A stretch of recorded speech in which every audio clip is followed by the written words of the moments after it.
Imagine that we gained some motion in protraction. Then we end this mobilization session with proprioceptive training. In that training, we combine the arthrokinematics with the osteokinematics. That means we bring in the protraction, the osteokinematic, and at the same time, I will bring in the gliding, the arthrokinematic movement. First of all, I do it passively. The same hand position.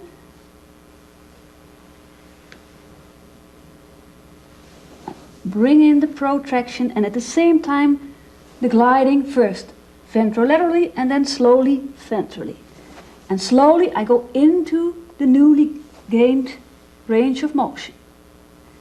When I notice that it goes, I ask the patient to help me a little. Move your shoulder forwards, please. Forwards, please.